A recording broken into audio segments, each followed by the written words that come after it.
you know this. I mean, there's free agency, then there's the draft, then there's, after the draft, then there's the first couple weeks of the season, then there's whatever with the trade deadline. Like, I know this. Howie constantly works to improve this football team, and man, I couldn't ask for that. That's an unbelievable thing as a coach when you're general manager in the front office is just willing to do anything to get the team better at all times. Hey y'all, today we have, well, of course it's Matt Rogers hosting the Honorable Mention podcast, which is a Philly sports podcast. We have Oscar Budejen here, who is the Spanish language voice of the Philadelphia Eagles and the Phillies. If you ever heard the Fighting Phillies, the Fighting Philadelphia, we'll see how much fight they have in them this they'll year. have a lot of fight. Come on, man. No, I'm a lot more optimistic on them, just to foretell it all. You've covered multiple World Series, Super Bowls, and NBA Finals in Spanish, and that's just your sports career. I won't even get into everything else. You're a businessman and busy guy. You're traveling in a couple of days to go see the Phils, huh? Yeah, I know. Well, the Phils, we're playing at home, so that's a wonderful thing. I mean, we're going to be at home for the first time in a while. I'm playing the Braves. I mean, this series with the Braves, I mean, people can take for granted that, well, it's the beginning of the season, but now you play less games within your division. So this games against the Braves are very, very important, even though that might be the first games of the year. So it'll be very, very interesting how both teams match up. I mean, we came as a wild card the last 2 years. We've been able to beat the Braves twice in the postseason, which is a big deal. And we send them home, and believe me, they're not happy. They're not happy about it. And they had, I mean, last year they had They're great teams, by the way. Yeah. It's just amazing. But we've sent them home. They are very good teams. Yep. But our pitching, I mean, the postseason pitching is the key. And Wheeler, Nola, Ranger, I mean, it's good to have good pitching. And the Phillies, I mean, are looking up, and both with our starters and our relievers. I mean, we're in a very good position. Absolutely. Well, but we'll get back to the Phillies. Let's start with the Eagles, Oscar, because there's been a lot going on. And you wanted to talk about the Birds. So you can't talk about the offseason without mentioning Saquon Barkley. I mean, how do you feel about that acquisition? I think, first of all, I'm very excited about the coaches that we're getting. Both the offensive coordinator, Kellen Moore.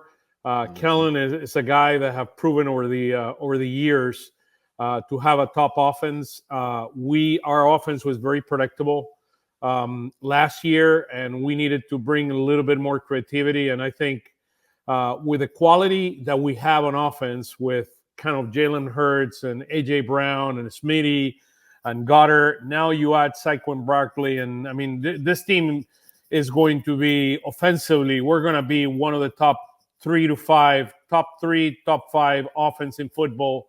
I can clearly predict that. And with Kellen Moore basically at the helm doing the play calling, I think our offense is in very, very good shape. Our defense, I'm very concerned about the defense. I think the defense, I think, first of all, losing Kelsey on offense and losing Fletcher Cox on defense is a big deal. The leadership those guys brought to this team, they were one of the beauties when we went to the Super Bowl a couple of years ago, was the combination of both kind of the guys that had been there before, like Kelsey, Cox, Brandon Graham, Lane Johnson, Elliott. Those guys brought kind of a little bit of experience. We're losing about half of them. I mean, with Kelsey. Yeah, and 2 out of 5 of those guys. Yeah. Yep. And Kelsey was at the top of his game. I mean, he's retiring at the top of his game. I mean, Fletcher Cox has not been the same player over the last. He's been kind of diminishing over the last few years, even though he had one of the best seasons he's had in the last few years last year. But I mean, it's a grind. And they decided they didn't want to go through it. I mean, so they play rough deal. Positions. Hats off to them for stellar careers. I feel that with Jurgens taking over for Kelsey, we're probably going to go, believe it or not, in the draft. I think we're going to go offensive line first. I think there's a couple big holes we have. We've been losing players in the offensive line with Kelsey. Driscoll also is gone. Opera is gone. So I think Stutland University needs new ammunition. And we're probably going to go either offensive tackle, the future replacement of Lane Johnson. After Lane. Yeah, the future replacement of Lane Johnson, or we're going to go right guard. That's what I believe it will happen. But I'm very concerned on the defense, to be perfectly honest with you. I think we need another safety. I mean, C.J. Gardner-Johnson will bring something the team did not have last year, which is bring kind of aggressiveness, bringing that attitude into the defense we didn't have last year. But keep in mind, I believe this is the number. Gardner-Johnson have played only about 27 of the 51 games he could potentially have played in the NFL because of injuries. So we need to be very, very careful. Last year, he only played 3 regular season games. Yeah. So, I mean, I'm concerned. I do believe if we can bring Justin Simmons, the safety that played in Denver, that was part of Vic Fangio. I really, really like Vic Fangio and what he's going to bring into the table. And what happens is the players that we have, Vic Fangio plays always with 2 deep. So you required, and the safeties play a very, very important role because they're rotating. He's basically creating kind of that illusion to the quarterback, and then he rotates the safeties coming in and some of the linebackers blitzing. You're going to require a different type set of players that we have not had in the past, and we required 2 safeties. And my concern is Sidney Brown. I mean, had his ACL, he's out. He's going to be out. Who knows when he's coming back?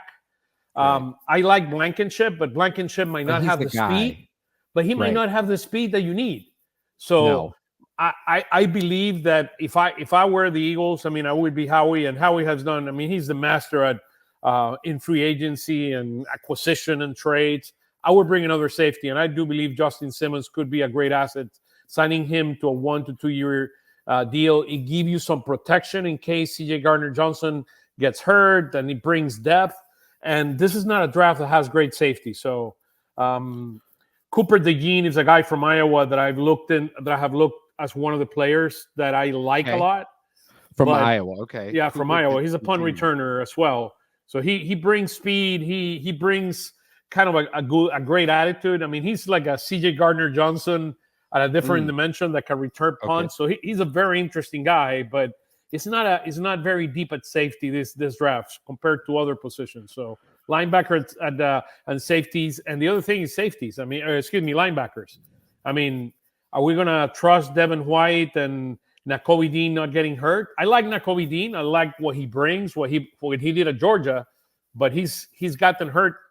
Absolutely. And I'm very concerned that we can put all our eggs in that basket. So those are 2 areas that I do believe. And do we need a little bit more depth in the line? I really like Hoff, the guy that we signed from the Jets. He has a tremendous motor. But it's going to be very, very interesting. I mean, this is Howie season. That's how I call it.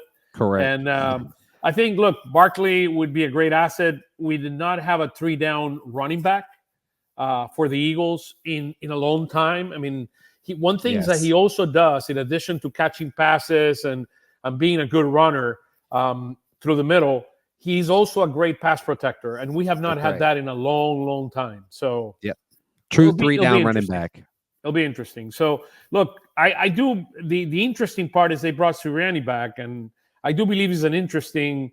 What happens if the Eagles do a tremendous job, and imagine Kellen Moore being asked by another team to be the head coach? What are the Eagles going to do? Are they going to allow? Are they going to make some move? It'll be very, very interesting what could happen to the Eagles next offseason if we don't do a great job. I mean, if they do a good job, right? It's a very ask yourself that question. Imagine we go to NFC Championship next year.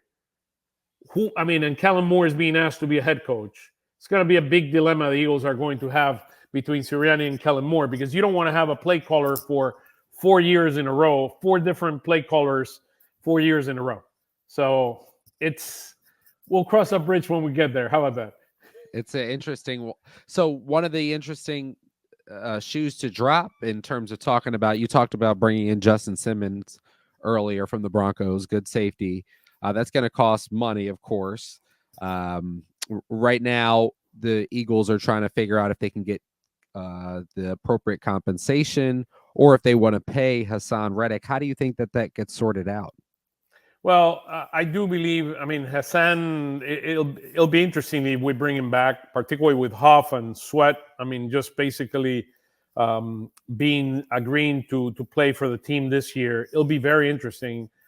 He's playing in his last year. I mean, one option you have is keeping him, and I mean, he's part of our rotation, and you move on. I mean, I think that's probably the best case scenario for the Eagles. You see how Huff, which have never been a full-time player. He's Correct. a rotational player. That's how I feel. Yeah, so you can bring him, and you have the depth that you need. I do believe we need one more guy in the interior. I mean, we're banking a lot on the Georgia guys. Davis and Carter. We're banking a lot, and they're very, very young still. I mean, so it'll be interesting if we bring one more. I like Milton Williams in the line. I mean, but do we need one more player to go in, maybe a senior guy that brings some experience and some leadership on the defense? I mean, I like Nolan Smith. I like his mindset, his mentality, but he still doesn't have the physical skills, and he's not a full-time starter. So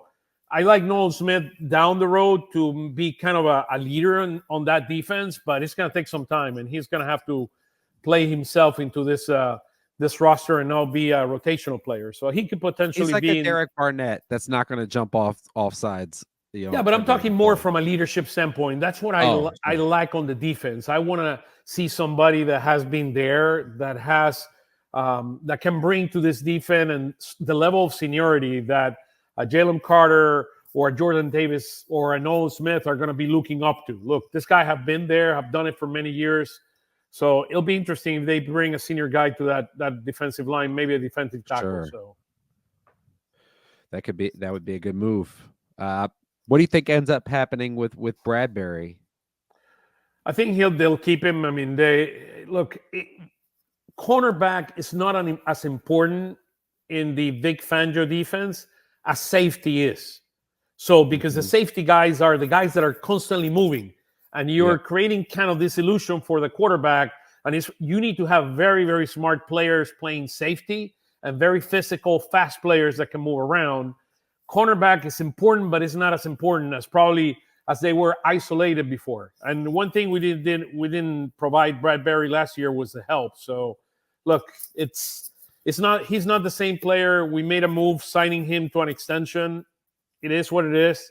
I do believe there's a possibility that cornerback is the second position that we take. We have three picks in the top 55, excluding Howie's trading, because I can guarantee you that Howie's going to trade. Yes. Howie's going to trade and move up. Yeah, or down or package. Yeah. Yeah. So it'll be interesting. We have this 22nd pick, and then we have two more picks before the 55th pick in the draft. So it'll be, I mean, Howie has the ammunition to do stuff. I mean, it'll be interesting. I do believe we need to strengthen the offensive line.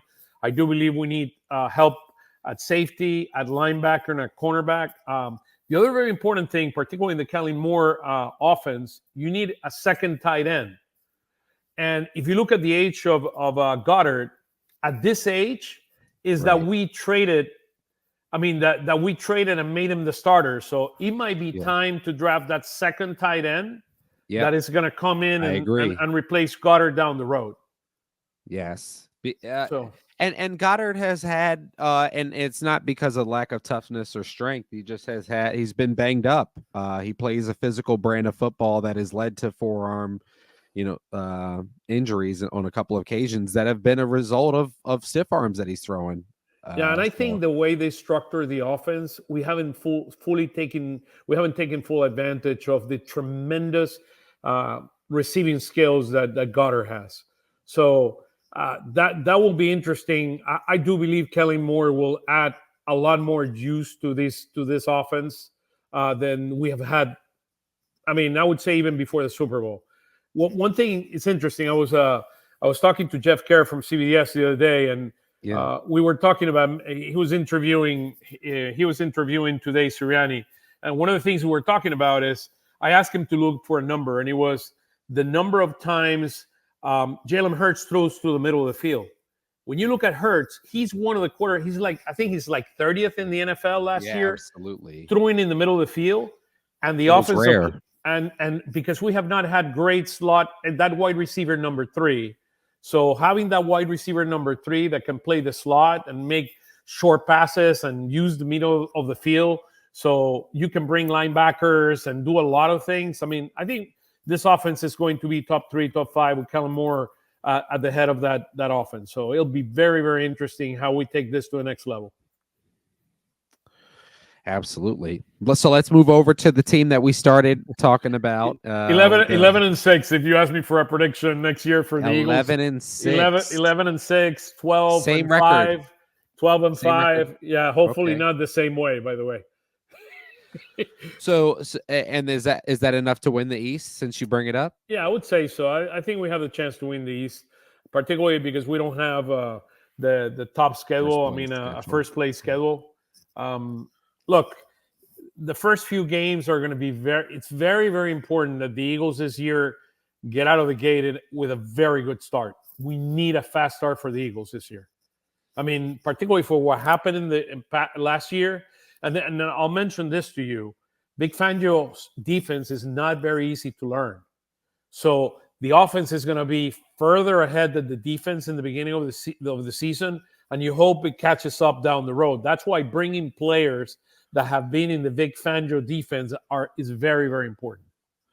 It's also important, though, to protect the defense in some respects, though. You can protect your defense with a ball control offense and Saquon Barkley and being able to check it down, run screen plays, and hammer the ball. I mean, leave the same guy on the field. A lot of times the predictability of who the Eagles were bringing on and off the field was kind of tipping what was going on. And it was part of why things were so predictable. We had bad coaching. I mean, it's a bottom line. I mean, it starts with the bad coaching is where it started. I mean, look what happened with the defense after, Patricia came in. This was a complete disaster. Players not knowing where they needed to be. I mean, trying to change and scheme in the middle of the season is hardly impossible to do. So everything that needed to go bad went bad last year. I think what we need to do is put that under the bridge. And today talking about that is probably not the ideal day, but maybe we just got to move on and move on and just try to get a fast start. Fast start next year for the Eagles is going to be key. If not, they're not going to be able to win the 11, 12 games I'm mentioning. Absolutely. We'll be back after a quick commercial break to talk about the Phillies. Jalen Hurts, outstanding young quarterback, outstanding young person.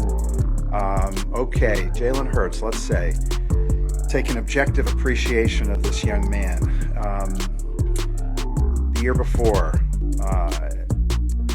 co-MVP candidate. I think he ended up number 2 in the National Football League. You could argue that with one more chance with the ball at the end of the Super Bowl, he was the Super Bowl MVP. Then we go into this year, and we're 10-1. And I think I remember reading about the odds of Super Bowl of the odds of being MVP this year. I think Jalen was leading the way, or one of the top 2. That's Jalen's last 2 seasons. 25 years old, leading this team. He and all of us wish the final 5 or 6 games were a lot better. It's a team sport. All right, back to talking about the Philadelphia Phillies. This year's Phillies team comes in with more pressure than I can think of since, the 2010, 2011 Philadelphia Phillies. Fans are really thinking, even if the Phillies get out to a great start, we get to the All-Star break, Phillies are in first place. It's a kind of, wake me up in October kind of feel. Is that how you're seeing things, as an overall 30,000-foot view on how the fan base is looking at the team? I think one of the beauties of this team is the experience. This is an experienced team. I mean, this is a team that has been here before, the Trey Turners of this world, the Harpers of this world, the JT Realmutos. I mean, they've gone through this before. So, look, the reality is I do believe the experience they have had the last two postseason have served them to be much better prepared for this season in terms of managing expectations.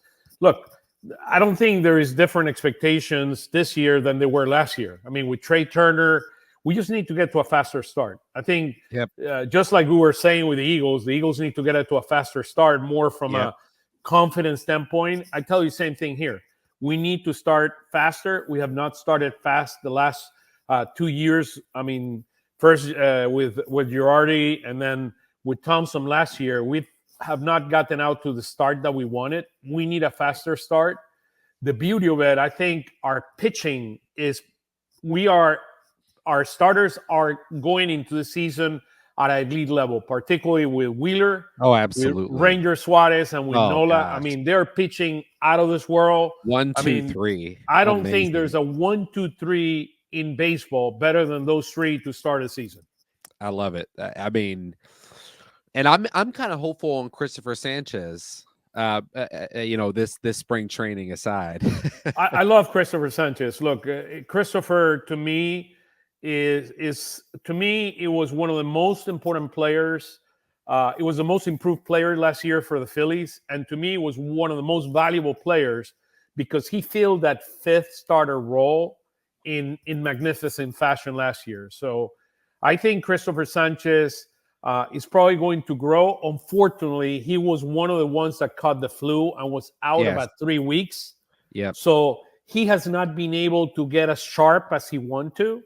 He is throwing he's throwing a new pitch, which is creating a lot of issues with a lot of hitters.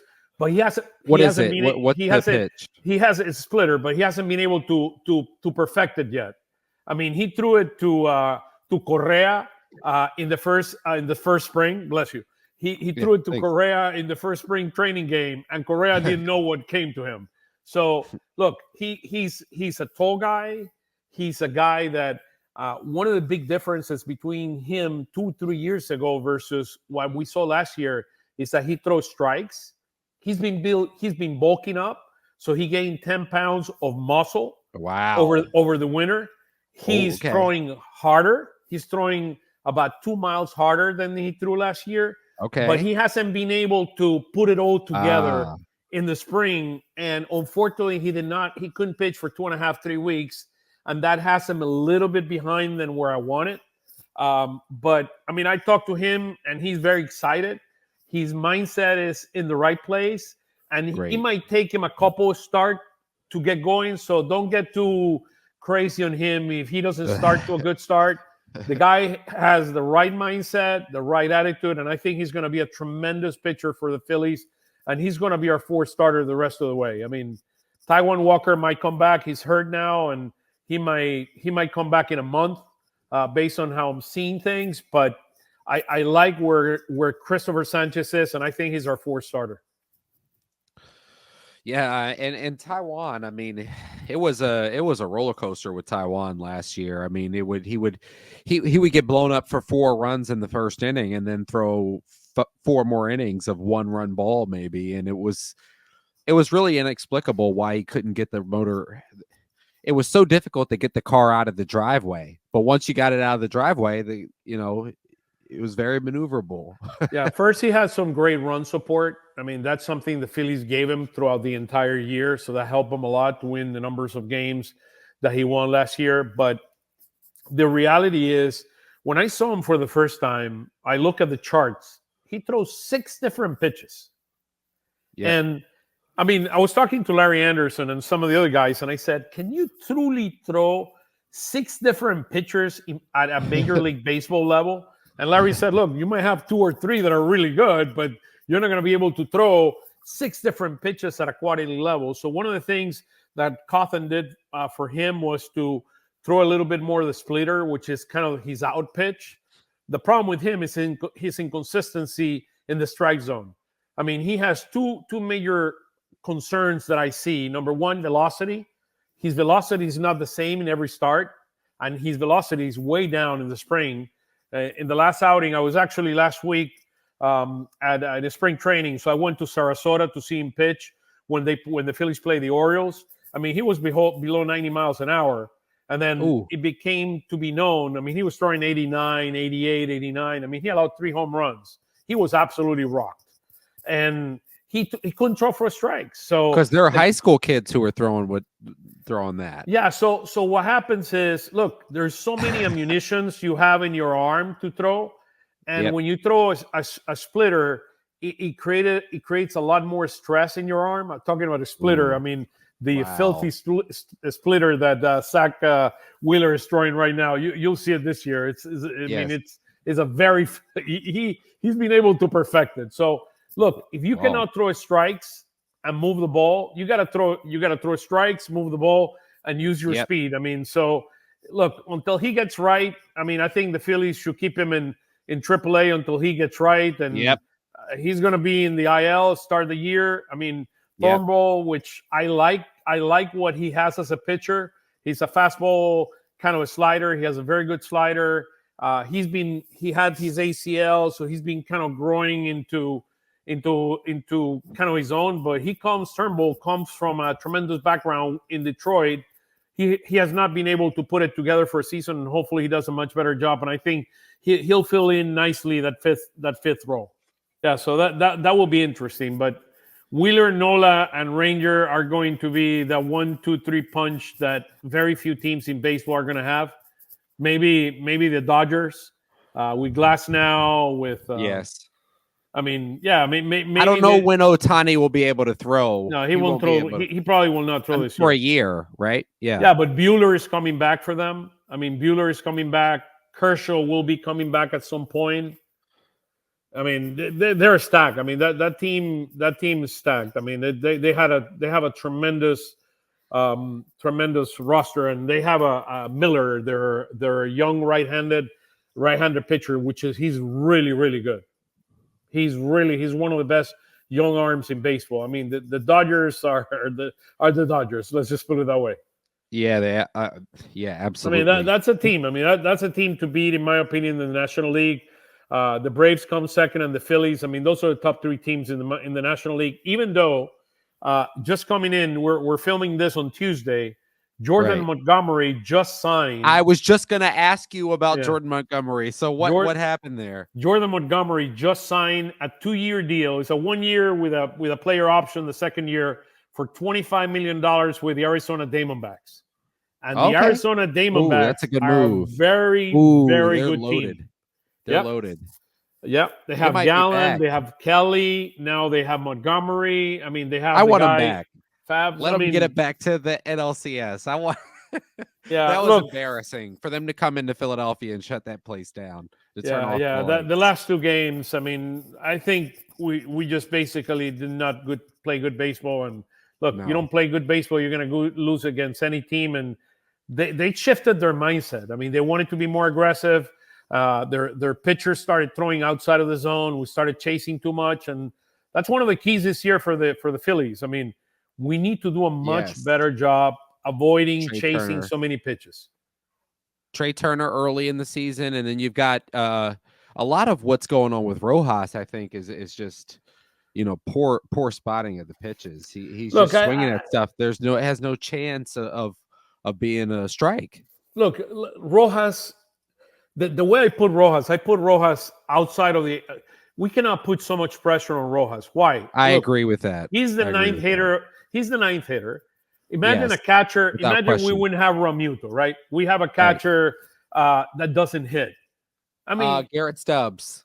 Yeah, I mean, whatever. I mean, could be Pache when he was. I mean, playing with us. I mean, you're going to have an 8th or 9th hitter now that you have a DH that it's not going to be able to hit. We know we brought him to the Phillies quicker than his bat was ready. But his glove, he's the best center fielder in baseball. He's excellent. He's the best center fielder in baseball. 100%. Look, I used to live in Atlanta when Andrew Jones was playing. I was studying in Atlanta when Andrew Jones was playing. Andrew Jones is the best center fielder I've ever seen. This guy is as good as Andrew Jones. Wow. I was talking to Jason Starks the other day, and I said, hey, Jason, I'm seeing Andrew Jones on this kid. And he said, you're absolutely right. I mean, This kid is elite. When we're talking elite, he is in another category. And particularly with the way our outfield is, I mean, this kid is going to rob so many hits, and he's going to save so many runs with his glove that, look, March is a corner outfielder. He's not a natural center fielder. He doesn't have the speed. He doesn't have, I mean, he's okay, but he's not. Right. He's not a great outfielder. No. And you imagine, and this is something that we're gonna have to solid. Talk. Yeah. Look, he's solid. He's a good corner outfielder, but he's an average center fielder. That's the way I look at it. When Rojas is in center field, we have the best center fielder in baseball. Absolutely. This kid, his first move is all natural, right? I mean, I've seen very few outfielders. He makes stuff look so easy. I think that's what kind of escapes, unless you love the game and you've played it a lot and you understand the play. He's spotting it in his depth perception. He's just making these really difficult plays because he's so fast. I mean, everything, not to cut you off, but it's just beautiful. Bradley Jr. Bradley Jr. was a very good outfielder. Kiermaier, great center fielder. You have Roberts and Jr. with the Chicago White Sox. They're all very good outfielders. This guy's better. Mm-hmm. I mean, in my opinion, my prediction, Rojas wins the Gold Glove in center field in baseball.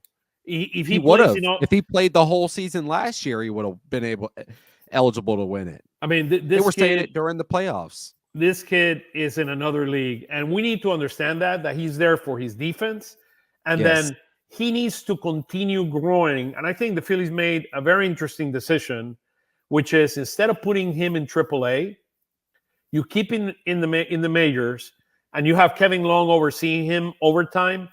They're making a lot of changes to his swing, which is, I mean, it is. Look, you change the swing of a player in the minor leagues. You don't change the swing of a player when he's in the majors.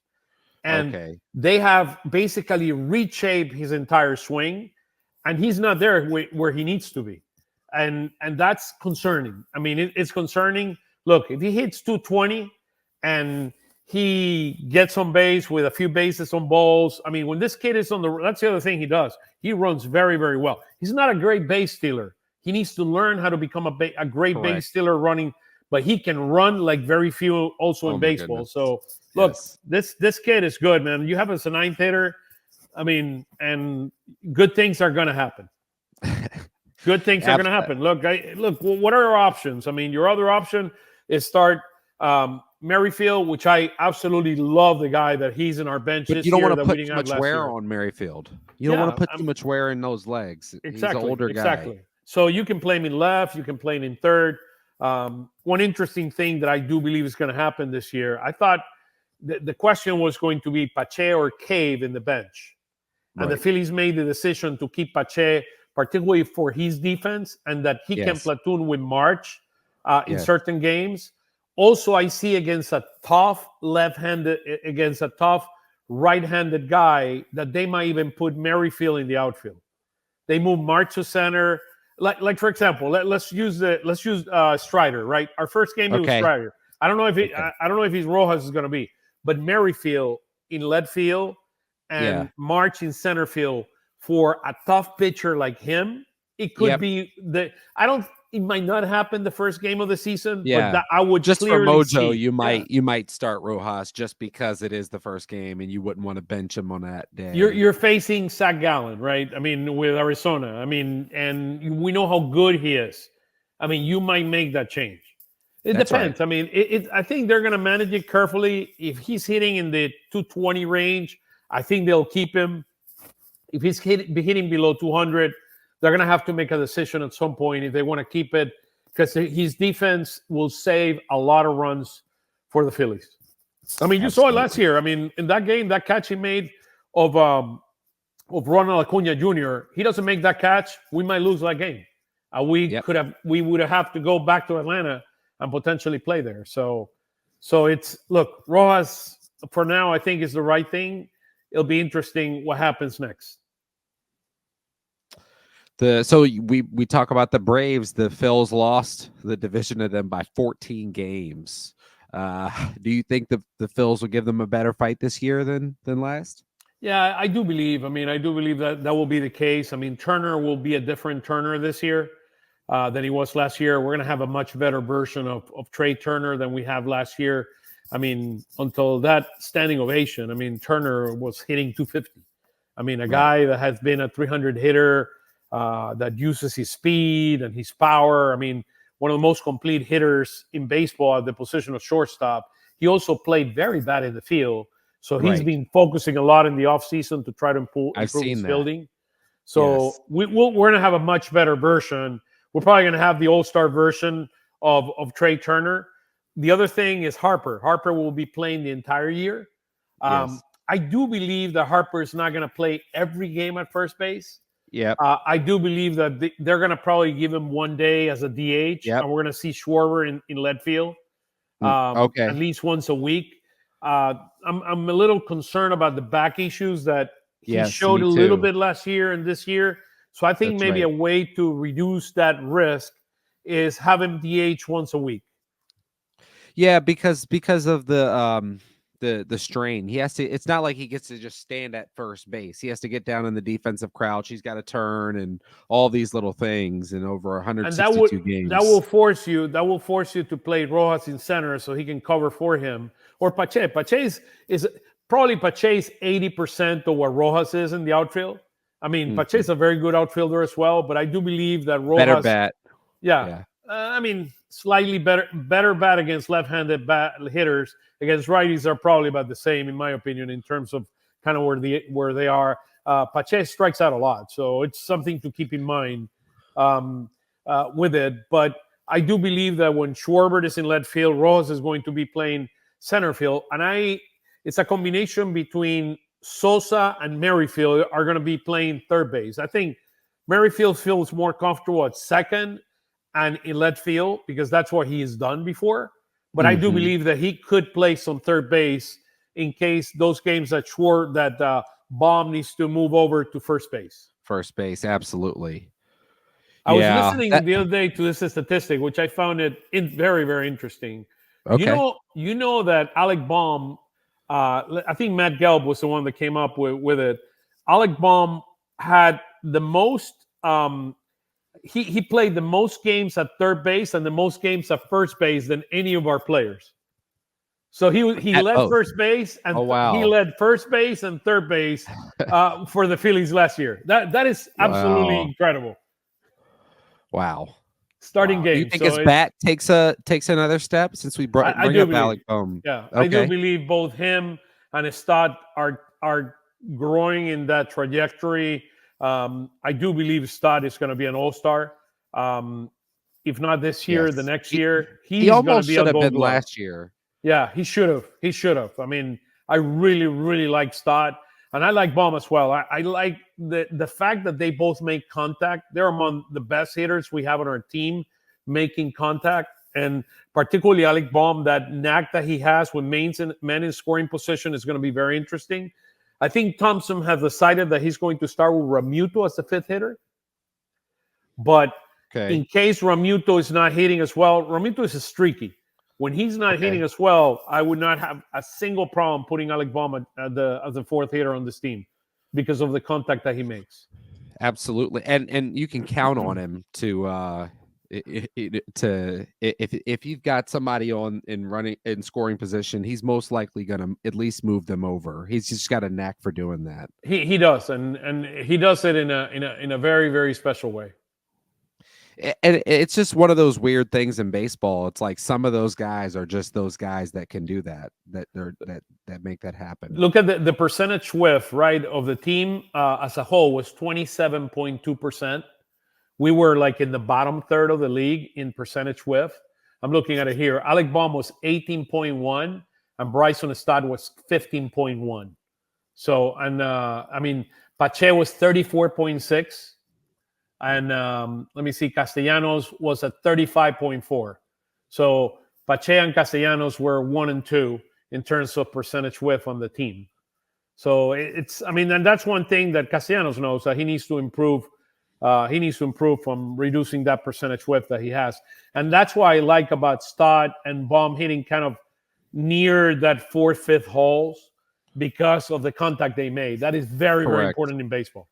You need Castellanos in that back half because Castellanos is so streaky. On some days, he can be your best player, and on some days he can go 0 for 4. Yeah, I think he's going to be the 7th hitter for now on the team. I think Thompson found his spot last year during the playoffs, and I think he'll remain there hitting behind Baum and Stott. So I think it's going to be Schwarber, Turner, Harper, Romuto, then Stott, Alec Baum, Castellanos, and then you're going to have March and then Rojas. That's going to be kind of our core lineup. And I mean, Thompson will always tell you he doesn't like to change the lineup, but I think 3 to 4 times a week, Merrifield is going to play. So he could play in left field, he could play at second, he could play at third. I mean, depending on the moves that he makes, that's going to be the reality of where the team is going to be. I like Merrifield. The signing of Merrifield is huge for the Phillies. Oh my gosh, yes, it gives you so much flexibility. Absolutely. It was an excellent. I'd give it an A. Yeah, and if he plays well, I might be willing to consider an A+. We have to see how it goes. Look, he can steal bases. I mean, even though he's at his age that he's at, I think he's 35 now. I think he can still steal bases. He's a very, very good player. I mean, the city will love him. Yeah, absolutely. And we didn't have that player last year coming out of the bench. I mean, you imagine you're in the 8th inning, and let's use the example: Rojas is coming to bat, and we're losing by 1 run. Guess who's going to be the pinch hitter coming out? I mean, it's going to be him. Merrifield's going to come out of that bench, is going to hit, and he's going to go play left field, and they'll move March to center. I mean, that it gives you a lot more flexibility than you had before. And then when March doesn't play, March will be the left-handed. That's why they decided to move on from Cade. It'll be interesting how much Pache plays. That's the one that I'm still puzzling. How are they planning to deploy Pache? Because last year I like Pache, but so I'm imagining they're going to be platooning against a tough left-handed pitcher. They're going to sit down March and maybe potentially Stott, even though Stott is a good hitter against left-handed hitter. And then you play Merrifield and you played Pache. You play Pache in left and Merrifield at second. I mean, those type of things. Or you can give a day off to Baum and you can play him at third base. I mean, there'll be a lot more flexibility in moving the parts than you had last year. With Harper having to be strictly at DH, it limits this team a lot last year. Now, with Harper playing first base, it gives us a lot more flexibility. That's why I was very because there were some people who were down talking it who didn't believe that he would be able to convert and play the position. And I figured he's such a hard worker and a great athlete. I thought that he would be able to make the transition, and he played well at first base. I can. I'll tell you a prediction. In the next 3 years, he's going to win 1 Gold Glove at first base. That's how good. That's how good. Look, for being the first time he plays first base in his life. I mean, this guy's he's unbelievable, man. He's a player. I mean, he's a money player, and you can put him wherever you want. A catch over the wall against the Reds. I don't know. Oh my! I mean, look. I think that was in late July last year. He Folks, plays look with it up. fire. I mean, he plays with fire in his head. I mean, he's gonna do whatever is required. I mean, to win. I mean, I love him. I love Harper. I mean, look, I want Harper in this team any day of the week. I mean, I wouldn't sign him to an extension, but I just well, he's already here. What, through 2030? Yeah, I think what age 38 or think it is or something like that. Look, I mean, they talk about the extension. The way I would manage extensions like that, number one, you manage it at the right time, and the other thing is you do it maybe based on incentives, number of games that he plays. I mean, performance based. He has to be performance based. Why is the team going to be putting themselves in a position where you're going to extend beyond the age 40 a player? I mean, we know that there are not too many players that can play at a high level at that age. So some pitchers have shown it, but yeah. So it'll be interesting. I guess Verlander recently. Yeah. Well, but look what Verlander has been the last 2 years. I mean, he had Tommy Young a couple years ago, and he's basically hasn't been the same pitcher. I mean, to me, that was a huge mistake the Mets made, both signing players that are in their late 30s, early 40s to $40 million contracts. I mean, look where they are right now. Look where And they are. I'm not really expecting the Marlins to do much this year either. Are you? No, the Marlins. I mean, the Marlins haven't improved significantly. They have a good core of arms. Luzardo is a very, very good pitcher. Yes.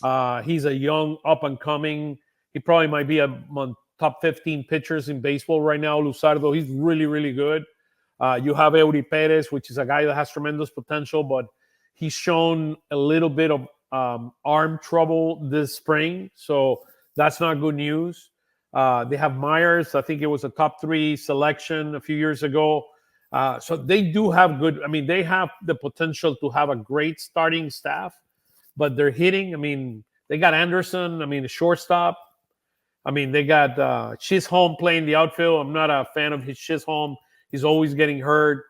So look, they have Arraez at second base, which is probably one of their best players. Best contact hitters in football, in baseball. Sorry. Yeah.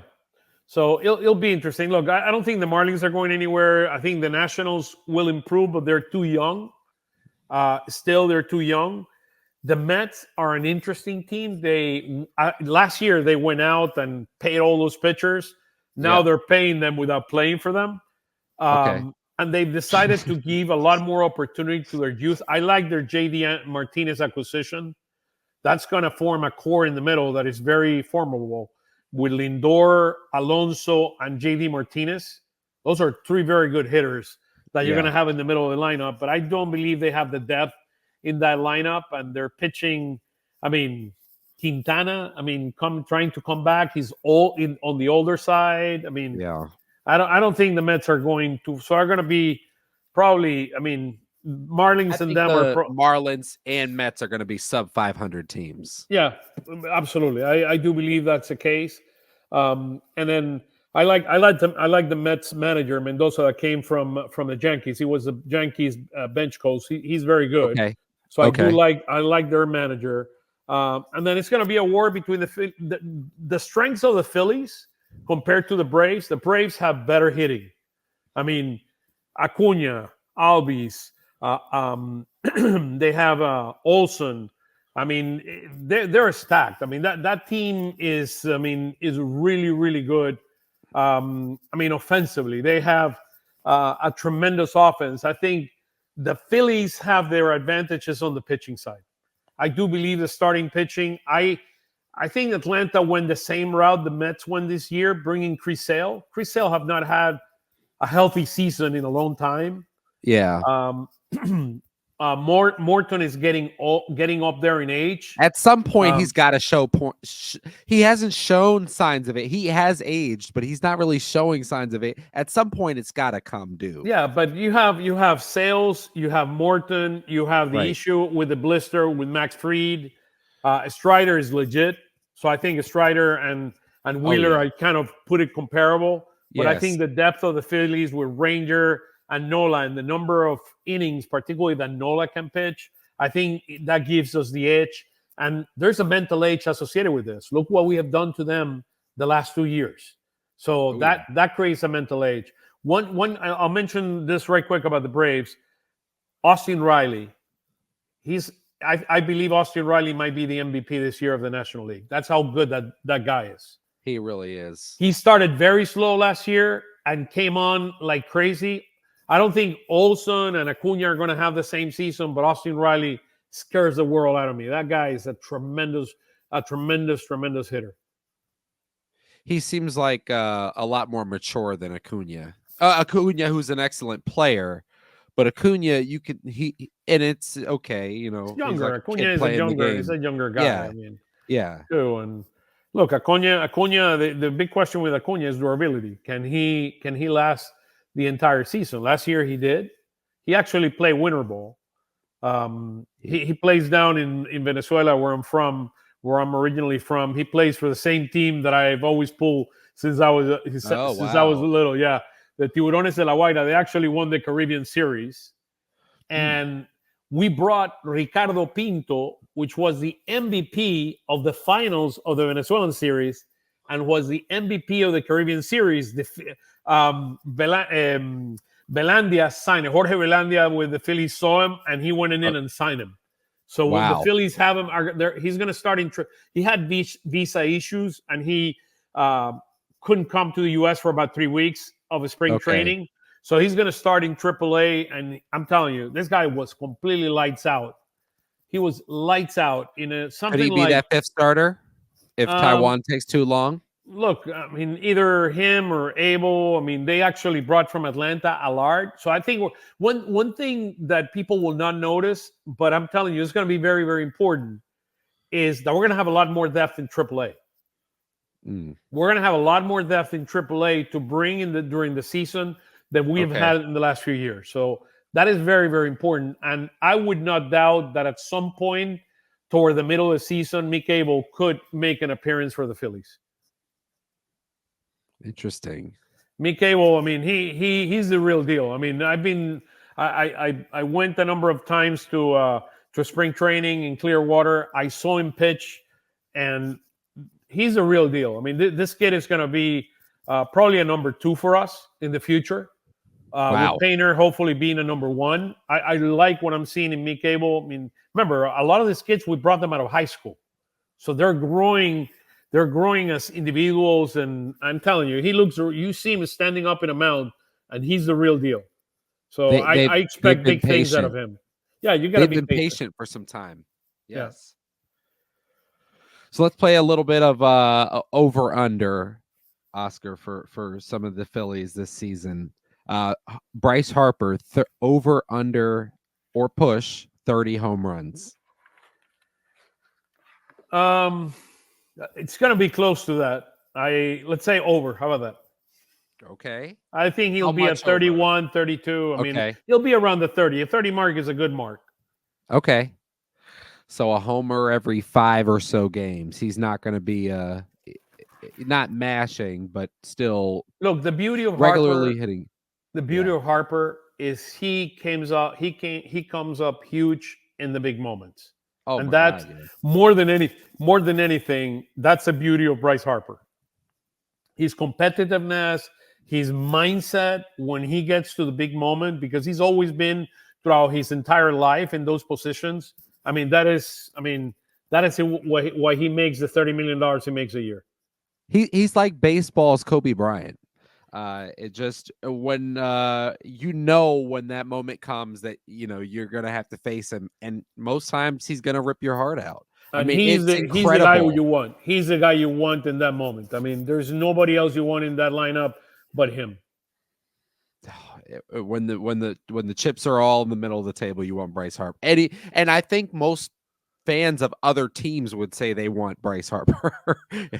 One thing that we need to understand with the Braves, there's a significant improvement on the Braves from last year, is they have a lot more left-handeds.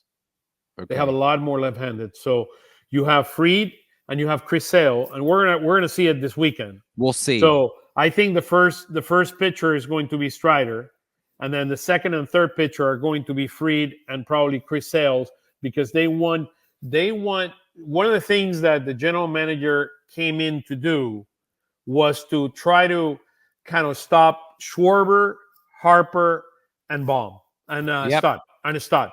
Those three left-handed. Yeah. Yes. So Harper, Schwarber, and Stott. So he's going to have 4 lefties in the bullpen, and he's going to have 2 starters that are lefties. So that's something to keep our eyes on, particularly in the beginning of the year, how they manage that and those matchups against left-handed.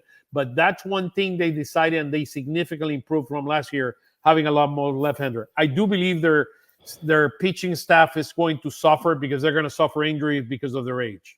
Both of Chris Sales and Morton. I think we're still another year from seeing the best from Bryson Stott, though. I agree. I think Bryson Stott I agree. Hasn't really. He scratched it, but it just in moments. He's the kind of guy I could see being a regular 315, 320 hitter. Yeah, he could win. He could win. I mean, with a rise in this league, it's going to be hard. He's in a different planet, but he's among those guys that are going to be able to for get a lot of hits. He's going to contend in total hits. He's going to contend in a lot of categories. Look, Stott, I mean, is a complete player. You can see him growing into one of the best second basemen in baseball. I mean, no doubt about that. Wheeler, over under 3 ERA, 3.00. I mean, 3 is I'd take 3 any day of the week. I think he's going to be above that, but maybe like a 3.2, 3.1, 3.3. I mean, somewhere around that. That is elite. Absolutely. That is elite. Schwarber. I think the most important thing with both with Wheeler and Nola and Ranger, you want innings. That is the key. You want as many innings as possible. You want them to be between 200 and 100, 175 and 200 innings. You want that out of your top 3 starters. Schwarber, over under 210 this year. Let's give it an over. Come on. We need a little bit more base hit. Yeah, I mean, look, I think the number you need to look for Schwarber is more his on base percentage. Yes, because absolutely. What Schwarber brings you is 2 things: getting on base and home runs. I mean, that's Schwarber. I mean, in a nutshell. And that's what you need. He needs to get on base, and that's his on base percentage more than his average. And you need home runs. You need as much production as you can out of that guy. He's your biggest power hitter in this lineup. Yeah, I mean, it's weird that he's lead off. It is what it is. It's unconventional, but look, you've proven that you can win with him there, and we don't have a natural leadoff. You know who's going to replace? Well, at the time, maybe when he goes in, he might lead. Stott could. You don't think Stott could lead off? He could, but he could. No doubt that he could. But I don't think we have a natural leadoff hitter. Okay. I want Stott getting more base on balls than he gets. I mean, I don't think he gets enough base on balls to be up there. I mean, if he would get a lot more base on balls, I will take it. But I mean, he doesn't, and that is a problem. I mean, from Stott, the guy that will be the leadoff of this team in the future is called Justin Crawford. When Justin Crawford comes up, he's a 3.6. I think last year he was a 368 or something like that. That is going to be the leadoff hitter of this team. I don't think Rojas will ever be there. Rojas will be maybe a 240 hitter. One thing Rojas will give you is more home runs. Rojas is probably a 20 home run hitter. Once he goes through this whole learning process, he's a 20 home run hitter. 18, 20 home runs a year. I'll take it. Oh my god. Hitting 220. No, he'll be fine, man. He'll be fine. We just need to be patient and understand and take the growing pains. Look, it's when you have a baby and the baby is 3 years old, absolutely. And they great. Look, it's a growing pains, but you love your son, and he's our son. I mean, so we need to love the guy. And by the way, he's a super, super likable guy. Super likable. I've talked to his family. I've talked to his mom. His mom is wonderful. I mean, and you don't need an interpreter to speak with him because he so far his English isn't that great, but you don't have that issue. Yeah, you don't. I mean, and look, he has a very, very special family, and look, and it shows. And the kid is a really, really good guy. Jose Alvarado, 25 saves or more. I think he's going to be below that number. I do believe he's going to use his committee approach, whomever is hotter. But I do believe that Alvarado will be tops in saves. And the second guy, in my view, unless Orion Kerkering shows me that he can grow quickly into that role, it's going to be Hoffman. I do believe Hoffman and Alvarado are going to have in that role. Yeah, I think Hoffman and Alvarado are going to be our top 2 closers. Anthony maybe at times. We need more consistency out of him. He has the arm. There's no doubt about that. He just needs to, if his control is where he needs to be, he's probably going to be number 3 there in that role. So, but I like Alvarado and Hoffman. That combination 1-2 are probably going to be the top 2 closing for the Phillies in the beginning of the year.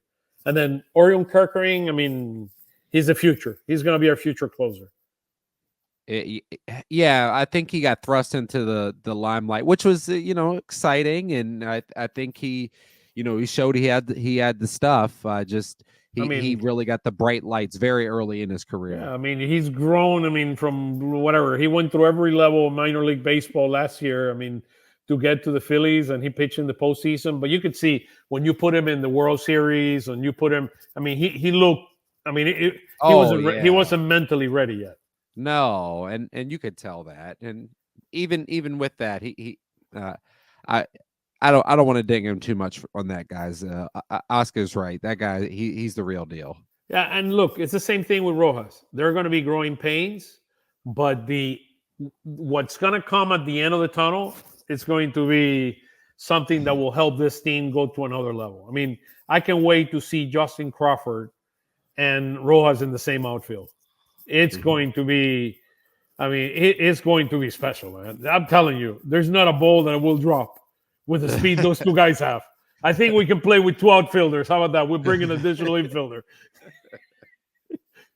That's how good. I mean, Rojas is out of this world, man. Oh, he covers so much ground, makes it look so easy. Nick Castellanos, talk about outfielders. He had 106 RBIs last year, over under 90. I think he'll be around maybe 95, 100 this year. Look, Castellanos is Castellanos. I mean, he's going to give us what he has, and that's right. I mean, look, hopefully he'll chase a little bit less this year than he did last year. But one thing about Castellanos is one of the best fastball hitters in baseball, or he has been throughout his career. I mean, his issue is managing the slider and don't chasing those pitches, and he just. He can't help himself. They're too tempting. Yeah, they're too. Yeah. They're too tempting. I mean, he commits himself to the swing, and that's what happens. I mean, but look, he's going to be around 90, 95. I mean, to me, the key is going to be a health, number one. That is the key. This team is stacked. The lineup of this team is absolutely, I mean, out of this world. To me, is going to be our stars need to be stars, and our younger players need to continue growing. The Stotts, the Bombs, the March. I want to see March take another level. Look, March will be here only if he can start hitting his left-handed pitching. If March doesn't hit against left-handed pitching, when Justin Crawford comes in, March won't be here. That's true. It's simple as that. So So he has an opportunity. Again, he's very, very young. He's the guy that hit the ball. The exit velocity of his hits last year was number 1 for the Phillies. But the problem is the consistency. I mean, he whiffs too much. The percentage whiff for him was also very, very high. Yeah. That's interesting. So do you think that would be around the All-Star break when they would be deciding about Crawford, whether he's coming up this year? No. I think he's probably maybe at the end of next year. He's 2 years away. He's still too young. Remember, we got him out of high school, so he's probably 2 years away. But Brandon needs to kind of improve his left. I mean, he's hitting his left-handed pitcher, so he can be a complete left fielder. And look, he's a very, very important player for the Phillies. I mean, being that 8 hitter, I mean, the ability to start a rally coming out of the 8th or the 9th hole between him and March, between him and Rojas is going to be very important. Yeah. And I like him a lot. I mean, he brings. I mean, he's a very, very special guy. Locker room guy. Yeah, locker room guy. He just needs to prove that he can hit left-handed pitching. So Phillies over under last year's 90 wins. They went 90 and 72. I think we're going to hit 95 this year. It's going to be interesting to see if the Braves win a little bit less, but I do believe I'll give you 95 wins this year. I don't think we'll hit the 100, but we'll hit 95. Look, and at the end, this team is ready, man. This team is prepared to. Last year, we could have won the World Series. That's the thing that hurts the most. We had a better team, the Arizona Cardinals, the Arizona Diamondbacks. We had a better team than they did, and they were better on that games 5 and that game 6 and 7. I mean, I got to give it to them. I mean, and they have some very good young players. That guy that pitched, the Path kid, he's going to be their 5th starter this year. They also pushed their manager really pushed the right buttons on who they were picking as their relievers. He just aced every test. I mean, just getting and snuffing out rallies. Yeah. The Phils would get a clutch hit, get guys on, load up the bases, and they would snuff the rally. And it was impressive. You got to They get have a deep. They have a deep bullpen. Their setup guy Ginkle, a tremendous pitcher. I really like Ginkle a lot. And then they have Sewell that they acquired from Paul from the Sewell. Seattle. Paul Sewell from the Seattle Mariners. Yeah, I mean, this team, they're going to be. I do believe they're going to be one of the wild cards. I don't think they're going to beat the Dodgers, but they're going to be one of the wild cards. Sure. I think Phillies, Braves, Dodgers.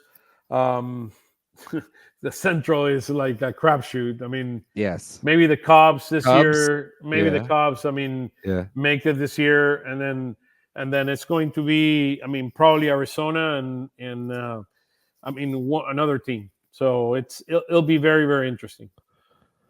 Actually, it's 5, right? It's 5 teams that make it, right? Yeah, it's 5. So you get your division winners, and then you get your 3 wild cards. Yeah, so it's 3 wild cards. So the other wild cards are going to be probably. I like Snell in San Francisco. San Francisco is a very, very different. It's a very strange team. I mean, San Francisco is because they don't have great hitting, but they're in a ballpark that is a pitcher's ballpark. They do have Logan Webb, which is a great pitcher. I like Logan Webb a ton. He's like an Aaron Nola. And then they have Snell now, and then they have a young guy called Harrison, which is an up and coming left-handed pitcher. Is really, really good. Okay. So they'll be. I do believe San Francisco could be one of the other teams. So San Francisco, Arizona. It'll be interesting between Braves and Phillies who wins the East. And then you have the Dodgers, and then the Cubs. I think that's going to be the National League. Oscar, before I let you go, back to football. What are your thoughts on the new kickoff rules? I'll read it for the people who haven't heard about it. The kicker will continue to kick from the 35-yard line, but the other 10 players would line up at the receiving team's 40. At least 9 members of the return team would line up in a setup zone between the 35 and the 30. Up to 2 returners can line up in a landing zone between the goal line and the 20. No one other than the kicker and the returners can move until the ball hits the ground or a player inside the landing zone. Touchbacks would be marked at the 35, and no fair catches would be allowed. I think what I like the least is that there's not going to be any more onside kicks. Yes. So the onside kick goes away, which is it's a strategy. If you're losing, what are you going to do if you're losing at the end? And you need to do. Can you try an onside kick? I mean, I don't know. Yeah. Well, what's the workaround for that? I don't know. I don't think there is an onside kick. I think they're taking away the onside kick, which is a shame in my opinion, because you always give that hope at the end, and I mean it keeps the games interesting. So it'll be interesting to explore what happens there. I think it's interesting. I think it's an experiment. I think it's an experiment. I mean, I know they tried it at the XFL or whatever. I mean, and it's an experiment. I mean, I don't think it's much. I mean, it's like another play, right? To me more it doesn't seem to be as exciting. I'm not seeing it yet as exciting. I think probably the kickers or the receivers, the punt returners or the kickoff returners, are lining up maybe about 10, 15 yards behind the line. So give them an opportunity to get a head start. That's right.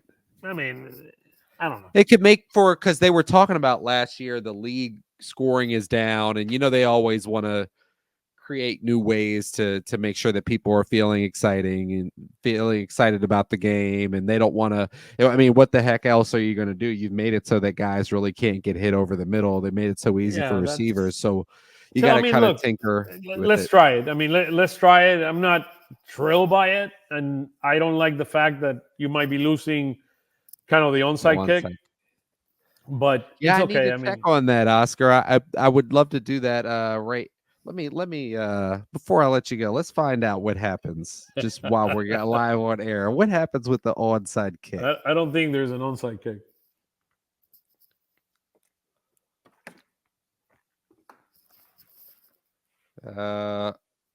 Okay, onside kicks are only available in the fourth quarter. Due to the new kickoff format, NFL teams would be able to declare they want to pursue an onside kick in the fourth quarter of games.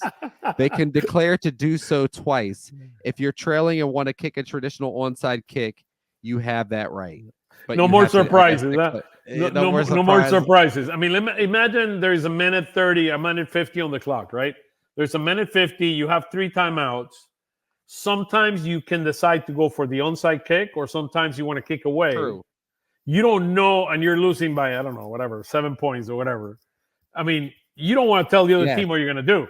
So now you need to declare, I got to raise my hand and say, I'm throwing you an onside kick, so get ready. Put all your receivers, because it's not, I mean, you're losing a lot out of the game. I mean, it is what it is. It is what it is. I mean, look, I'm all for testing new ideas and see if they work or not. I mean, definitely it got boring with the kick, nobody returning the kick. I mean, you would sit down and said, okay, here we go. Another the ball is going to be placed in the 25th on the 25-yard line. So that's right. To start the drive. So I think it'll add a definite component that makes it more interesting. So Oscar, thank you so much for making time to come on. Love to get World Series this year. We're going to the World Series, and we're winning the World Series this year. Hell yeah. And so who wins the first series, though? The first series, the 3-game series to kick off tip off. I mean, I'd love to get 2-1 out of the Braves at home. I think that should be our objective, to try to win 2 out of the 3. I think the first game will be a toss-up. I mean, the second game, I think Nola against Fried, that's going to be, I mean, the first 2 games anyone could win those 2 games. I mean, we're talking both teams with their top pitchers. I do believe Ranger wins the game on Sunday against Chris Sale. Even though Chris Sale has been pitching really well, his speed, he's been in the 95, 96 mile an hour, which he hasn't had in a while. So he's been pitching, but same thing with Ranger. I mean, Ranger did not allow a run in 15 innings in spring training. So I don't pay too much attention to spring training numbers, to be honest with you.